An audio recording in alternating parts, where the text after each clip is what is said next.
মূর্ছনা আর মাত্র কয়েকদিন পরেই কিন্তু সনাতন হিন্দু ধর্মাবলম্বীদের যে সবচেয়ে বড় যে উৎসব শারদীয় দুর্গাপূজা।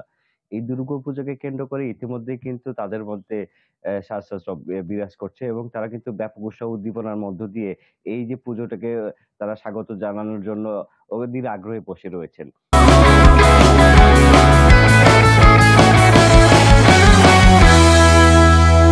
আমি এই মুহূর্তে রয়েছি টাঙ্গাইল সদর উপজেলার যে তারুটিয়া পালপাড়া এলাকা রয়েছে, সেই পালপাড়া এলাকাতে। আপনি কি দেখতে পাচ্ছেন এই শেষ সময়ে কিন্তু যারা কারিগর রয়েছেন এই প্রতিমা যারা তৈরি করেন তারা কিন্তু রং তুলির আঁচড়ে তাদের নিজস্ব নৈপুণ্য কাজের মধ্য দিয়ে কিন্তু তারা এই প্রতিমাগুলো তৈরি করেছেন এবং সর্বশেষ তারা কিন্তু এখন যে রং তুলির যে শেষ আঁচড়টুকু সেই আঁচড়টুকু দিয়ে যাচ্ছেন।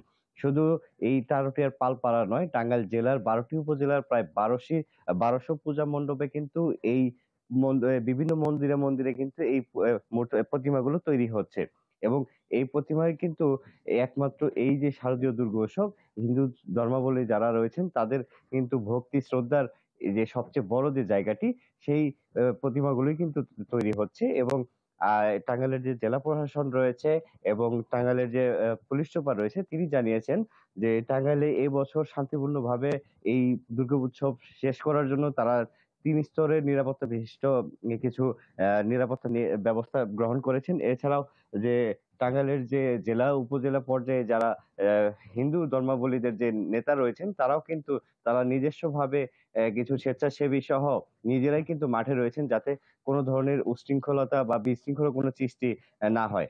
এই ছিল টাঙ্গাইলের সর্বশেষ তথ্য। মাসুদ, আপনাকে ধন্যবাদ।